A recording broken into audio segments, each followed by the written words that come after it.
Welcome to my channel. Subscribe to the channel to not miss new videos. So, this happened in Vermont, 2007. I was just leaving a grocery store, minding my business, like you do on a Saturday afternoon. The parking lot was mostly empty, and I remember it being pretty quiet, just the sound of cars and the occasional rustle of leaves in the wind. As I walked to my car, I passed this young couple in their early 20s. They had a kid and a baby in a stroller. I don't know what they were arguing about, but the volume of their voices stood out. It was hard not to hear. The guy was yelling at her, and she was yelling right back, gesturing toward the kids, making the whole scene more intense. I honestly didn't want to get involved. I was too tired and just wanted to get home. So I ignored it and got into my car, ready to head out. But then, as I started driving away, something happened that I couldn't ignore. I'll never forget what happened next. I had barely left the parking lot when I heard 4 or 5 gunshots, loud and jarring, echoing in the otherwise peaceful afternoon. I froze, hands still gripping the steering wheel, heart pounding in my chest. I glanced in the rearview mirror, not expecting what I was about to see. There he was. The guy from the argument. He was standing outside his car now, still in the parking lot, the gun in his hand. I didn't understand what was happening. The shock hit me like a freight train. He was looking down at the ground for a moment, like he was gathering himself, then the sound of another shot rang out. It was as if time stopped. I couldn't take my eyes off the mirror, and then I saw her. The wife. She crumpled to the ground. The baby still in the stroller, innocent, unaware. Another shot rang out. The kid was gone too. I didn't want to believe it. My mind was racing, trying to make sense of what I had just witnessed. But then the last shot came. I saw him raise the gun to his own head. The sound of it was deafening. And just like that, he was gone too. I couldn't breathe. I couldn't even think. I just sat there, my hands still on the wheel, staring into the rearview mirror, trying to process what I had just seen. The world felt like it was spinning. I should have done something. I should have helped. But I didn't. In the moments after it happened, everything felt surreal. I drove away in a daze, not knowing where I was going or what I was supposed to do. My mind was racing, constantly replaying what I'd seen. I felt guilty, like I should have intervened, like I could have done something to stop it. But there was no time. The whole thing unfolded too quickly. And yet, in my head, I couldn't stop blaming myself. I don't think I even realized how deep the impact was until the next few days. I couldn't sleep. I couldn't focus. Every time I closed my eyes, I saw their faces, the kids, the wife, the man who had taken everything from them. And that gunshot. I could still hear it. Over and over again. I started avoiding going out much, staying locked in my apartment when I wasn't at work. I couldn't shake the feeling that I had somehow failed them. Maybe if I had called the cops earlier, or if I'd noticed more about what was happening between them, but no, it was already too late. But as time went on, I realized something. There was nothing I could have done in that moment. I couldn't have saved them. What happened was beyond anyone's control, and that was something I had to accept, even though it hurt like hell. I didn't know how to move forward at first. But eventually, I made a decision. I had to talk about it. I had to share this with someone. So, I started seeing a therapist. It wasn't easy, but it helped. I had to learn how to stop blaming myself for a tragedy that wasn't my fault. And more than anything, I had to give myself permission to heal.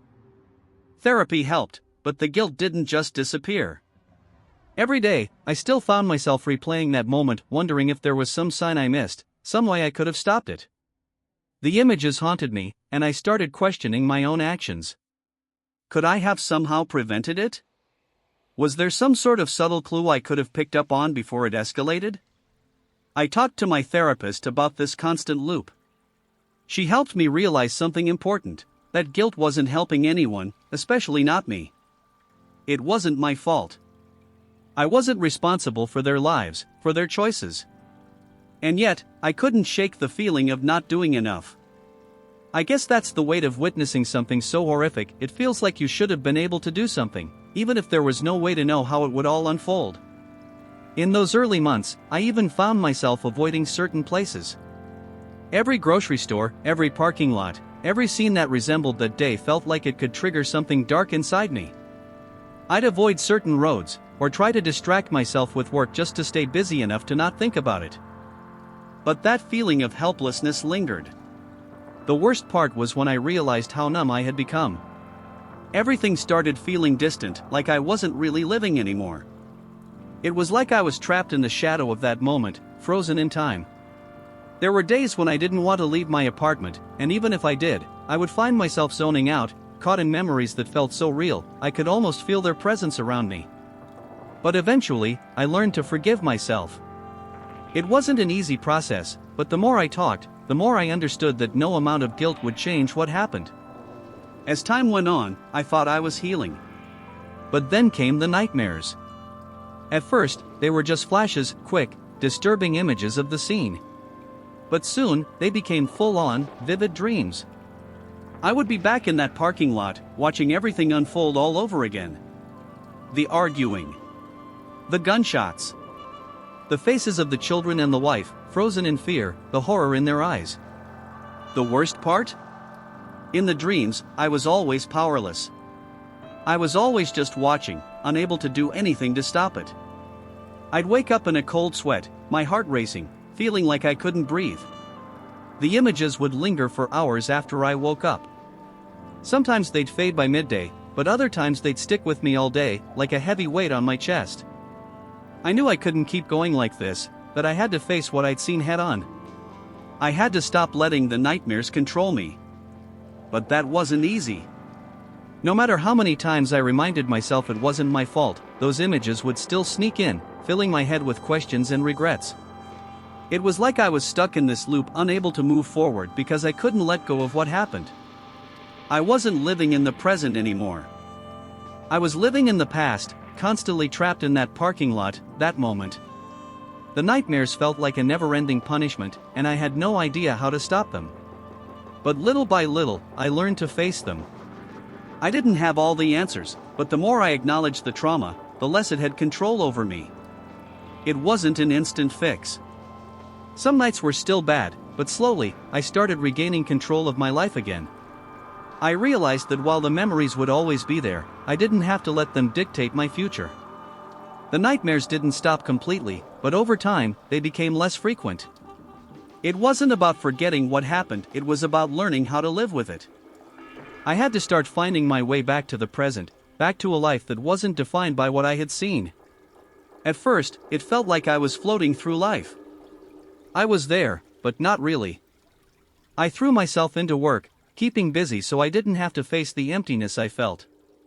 But that only worked for so long. Eventually, the silence caught up with me. I knew I had to reconnect with the world, with people, with things that made me feel alive. But I wasn't sure how.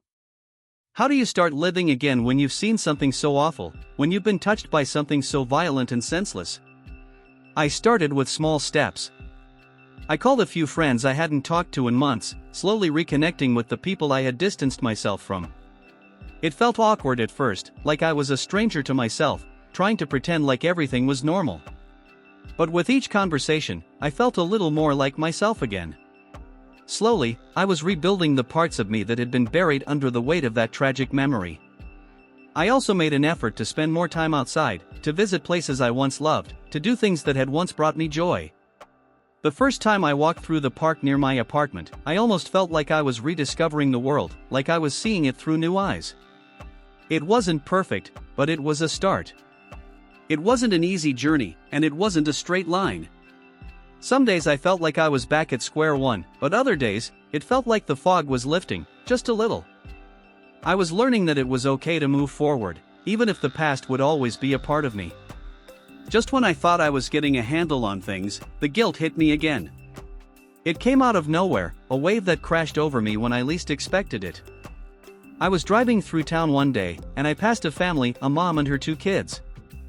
I saw them laughing, The kind of sound that used to be so ordinary but now felt so foreign. That was when it hit me again, like a punch in the gut. I had to fight the overwhelming urge to pull over and break down. I was overcome with this awful, gnawing feeling that I hadn't done enough, that I hadn't been there when they needed someone. The guilt I had been suppressing for months was back, stronger than before. What if they were still alive? What if I could have done something? The what-ifs were tearing me apart. I wanted to scream at myself for not intervening, for not seeing how bad things were. But then I reminded myself, again, that I wasn't the cause of their pain. I didn't make that man pick up a gun. I didn't choose his path for him. I was just a bystander, and even though it felt like I could have stopped it, I couldn't have. I spent a lot of time thinking about that day, about the choices that led up to that moment. I started to recognize something important: guilt might never fully go away, but it didn't mean I was at fault. That realization wasn't easy to accept, but it was a huge step in forgiving myself. In therapy, I worked through it, and my therapist kept reminding me that healing doesn't follow a set timeline. It's messy. It's complicated. And there's no right way to heal. The guilt would always come back in waves, but I had to remind myself each time that it was okay to feel it, as long as I didn't let it control me. There came a moment, months after the incident, where I realized I had reached a kind of crossroads. I couldn't keep living in the shadow of that tragedy.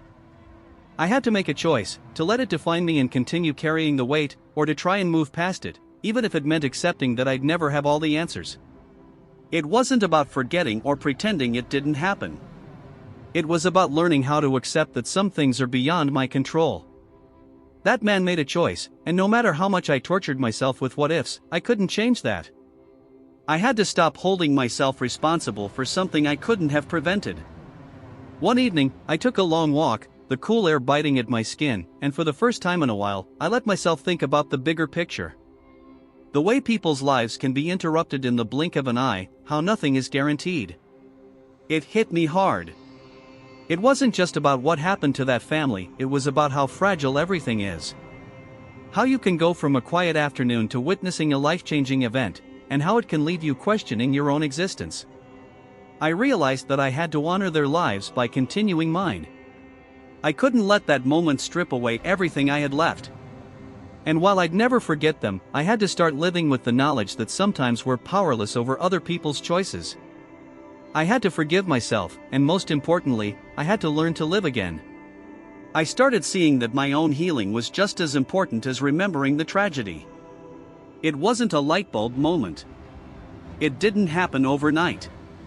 But that evening, as I stood there taking in the night air, I knew I was finally ready to stop running from the past and start facing the future. The next step was action. I had spent so long processing everything in my head, trying to figure out how to deal with the guilt and the trauma, but I realized I needed more than just therapy sessions and long walks. I needed to do something concrete. I needed to turn the pain into something meaningful, to honor the memory of that family and my own journey toward healing. I started volunteering at a local shelter. At first, it felt awkward, like I was doing it to fill a void, trying to escape my own thoughts. But slowly, it started to click.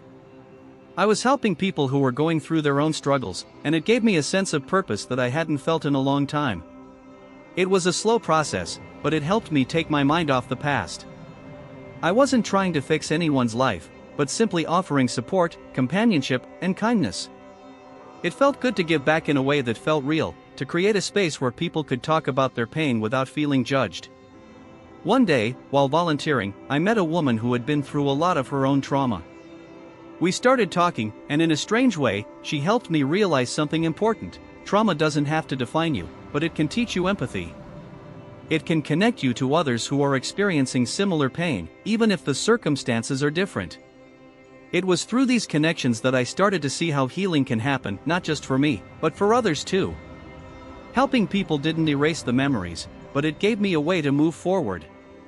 It made me feel like I was doing something good, something that mattered. And for the first time in a while, I felt like I was regaining control over my life. As I continued volunteering, something unexpected happened. I started feeling like I was finally getting back to the person I used to be, or at least, a version of myself I could be proud of. But even as I felt the weight of the past slowly lifting, I had no idea that life was about to throw me a curveball. One day, while I was helping out at the shelter, I ran into someone who looked vaguely familiar. At first, I thought it was just my mind playing tricks on me, but then it hit me, it was the wife's sister, the woman I had seen just days after the shooting in the news. She was standing in front of me, her face pale, her eyes carrying the same haunted look I had seen on the news. I froze. She didn't recognize me, of course. But I knew her. And for a split second, I was transported back to that parking lot, the events of that day rushing in like a tidal wave. My heart started racing, and I felt an overwhelming urge to step away, to walk out the door and escape. But I didn't. Instead, I walked over to her, not knowing what to say. My hands were shaking as I approached her. I introduced myself, and she was polite, although her smile didn't quite reach her eyes. We exchanged a few words, but I couldn't shake the feeling that this was more than just a coincidence. It was as if the universe had forced me to face the consequences of that day in a way I wasn't ready for. We talked for a bit longer, and I learned that she had been coming to the shelter for counseling. She had her own story of pain, of trying to move on after losing her sister and her niece and nephew. Her life, too, had been shattered in an instant. It wasn't until the conversation ended and I walked away that I realized something crucial: her pain mirrored my own. We were both living in the aftermath of something terrible, and while we would never fully understand each other's experiences, we both knew what it was like to lose everything. That realization hit me hard. But in that moment, I also understood that healing doesn't happen in isolation. It's through shared experiences and connections that we can start to make sense of the chaos in our lives. This unexpected meeting had brought me closer to understanding that, no matter how alone we feel in our suffering, we're never truly alone. We all carry our wounds, and sometimes, it's those wounds that allow us to connect in ways we never expected. The meeting with the wife's sister shook me more than I expected. I had spent months, no, years, thinking that I was the one who needed healing the most, that I was the one carrying the heaviest burden. But in that brief conversation, I realized I wasn't the only one broken by that tragedy.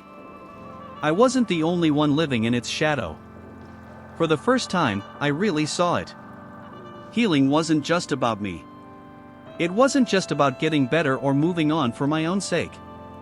It was about understanding that everyone who was touched by that day's events had their own version of healing to go through, their own way of navigating the pain. It was a hard pill to swallow, but it forced me to face the truth: I couldn't heal by simply focusing on myself. I spent a lot of time thinking about what healing actually meant. Was it about finding peace? Was it about moving past the trauma, letting go of the anger, or accepting that life would never be the same? The more I thought about it, the more I realized that healing wasn't a destination, it was a process, a messy, unpredictable process. There was no clear finish line, no moment when everything would suddenly feel okay. Healing was something you worked on, something you built, piece by piece, day by day. I also realized that healing doesn't mean erasing the pain. It's not about pretending that the scars don't exist. It's about learning how to live with those scars, how to move forward even with the reminders of what you've lost. And in some strange way, the more I accepted that truth, the more I began to feel at peace with my own journey. I couldn't change the past, but I could decide how I wanted to move forward. That was the first time I truly felt like I was ready to start living again, not as someone who had witnessed something horrible, but as someone who was still standing, still trying, still here. I could never forget what happened, but I could stop letting it control me. It was a turning point. A moment where I finally felt like I was ready to take my next step. As the days passed, I began to embrace the quiet moments of reflection, something I had avoided for so long. I spent more time journaling, writing down everything I could remember from that day, from my emotions, to the smallest details that had always haunted me. It was an attempt to externalize the trauma, to get it out of my head and onto paper. I thought it might help me see things more clearly, to make sense of the chaos that had unraveled that fateful afternoon. It worked, in some ways. Putting my thoughts down allowed me to separate myself from them. I could read my own words, process them, and start looking at the situation with more objectivity. It helped me see that while I had been deeply affected by what I had witnessed, I wasn't defined by it. I was more than that moment. The writing also helped me realize something important about grief: it doesn't need to be a burden you carry alone. In fact, it can be shared. I started opening up to friends and family in ways I never had before. I would talk about my experiences, about my fears, about the guilt that continued to weigh me down. To my surprise, many of them had their own struggles, their own forms of grief, whether it was related to their personal lives or things they had witnessed. I wasn't the only one who had a dark chapter to process. There was a sense of release in those conversations. Talking about it, really talking about it, made it easier to breathe, easier to accept. I wasn't the only one who had been affected. And for once, I felt less like a burden and more like a person who was part of a shared human experience. It was in those vulnerable moments that I truly began to heal, not in isolation, but in connection. I wasn't okay yet. There were still days where the weight of the memory threatened to pull me under. But I knew that I didn't have to carry it alone. And I was learning, slowly, that healing was as much about reaching out as it was about reaching inward. The more I reflected on my journey, the more I realized that I had already made it further than I thought. I had survived, and I was finally starting to live again. Even though I had made significant strides in my healing, there was a part of me that was reluctant to let go of the pain. It sounds strange, but I became somewhat attached to the sadness. I wasn't consciously clinging to it, but it had become such a deep part of who I was. For so long, it had been the lens through which I saw the world. Letting go felt like losing a piece of myself. I remember a particular evening, sitting in my apartment, staring at the empty chair across from me. It was the chair where I used to sit and replay the events of that day, over and over again. I realized that I had spent so much time reflecting on the tragedy that I had unknowingly made it a part of my identity. I was carrying it with me, not just as a memory but as a label. That realization hit me hard. Letting go of the pain felt like erasing the memory of that family, like pretending it didn't matter. But as I sat there in silence, I understood something crucial: healing wasn't about forgetting. It wasn't about pretending that the pain wasn't real. It was about allowing myself the space to move forward while still carrying the memory with respect. I didn't need to hold on to the pain to honor what had happened. The love and grief I had for them didn't need to be anchored in constant sorrow. It was a difficult mental shift, one that didn't happen overnight. But over time, I learned that I could let go of the overwhelming sadness while still cherishing the memory of that family. I could live my life without constantly being defined by their loss. I could take the lessons from that experience about the fragility of life, about the importance of connection, and carry them forward, without letting the weight of the tragedy define who I was. The fear of letting go slowly faded as I started to realize that moving forward didn't mean I was forgetting. It meant I was living. And for the first time in a long time, I felt like I could breathe again without the weight of the past suffocating me. As time went on, I started seeing the world differently. I began to appreciate the small moments, the simple, quiet joys of everyday life that I had once taken for granted. The way the morning sunlight filtered through the trees, the laughter of friends, the feel of rain on my skin. It sounds cliché, but I couldn't help but marvel at how easily life could shift from ordinary to extraordinary, or from safe to shattered, without warning. I learned to treasure the present. I'd become so fixated on the past, on what had been lost, that I had almost forgotten how precious the present moment could be. I started showing up more, being fully present with the people I loved. I took more risks, tried new things, and stopped letting fear hold me back. I realized that, while the past had shaped me, it didn't have to control me. The most profound shift, however, was in how I viewed relationships. In the wake of that tragedy, I'd become more guarded. I kept people at arm's length, fearing that I would lose them, just like I had lost that family in an instant. But I understood now that love was worth the risk. Relationships, whether with family, friends, or romantic partners, were what made life worth living. I couldn't live in fear of loss forever. I had to embrace the beauty of connection, knowing that, yes, it was fragile, but it was also incredibly powerful.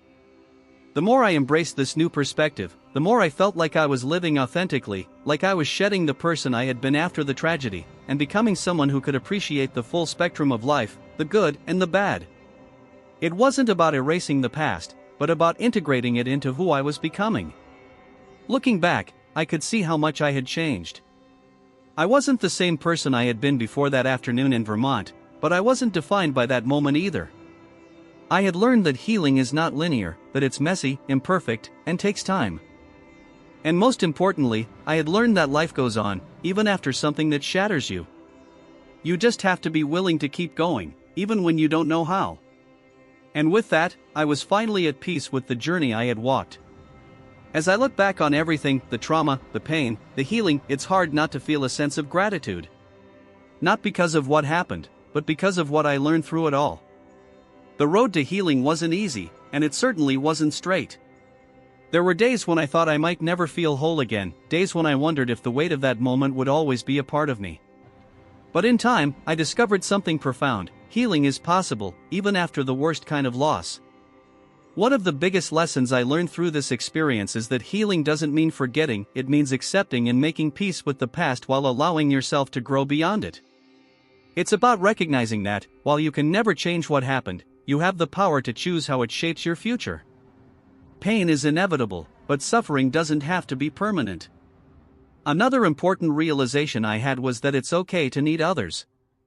I used to think that I had to go through everything alone, that my pain was something I had to carry by myself. But I've learned that sharing your grief, your struggles, and even your fears can be incredibly healing. It's through connection with others that we find strength. And it's through vulnerability that we find true growth. If there's one piece of advice I could give to someone going through their own journey of trauma or loss, it's this: don't rush it. Healing takes time. It's messy. It's unpredictable. Some days will feel like you're taking 2 steps forward, only to take 3 steps back. And that's okay. The key is to keep moving, even if it's just one small step at a time. Give yourself the grace to feel everything you need to feel, and remember that it's okay to seek help along the way. You're not alone in this. Finally, I learned to live with gratitude. Not because everything is perfect, but because I know what it's like to lose everything in an instant. I know what it's like to feel like the world is falling apart, but also what it's like to rebuild. Life is fragile, and while I can't control everything, I can choose to embrace the moments I have and the people I love. So here I am, a little broken, a little bruised, but still standing. And I wouldn't trade this version of myself for anything. Because, in the end, we are all a collection of our stories, our triumphs, our failures, and the moments that change us forever. This experience, as painful as it was, is now a part of mine. And I've come to realize that it's not about what happened to you, but about how you choose to move forward that truly defines who you are.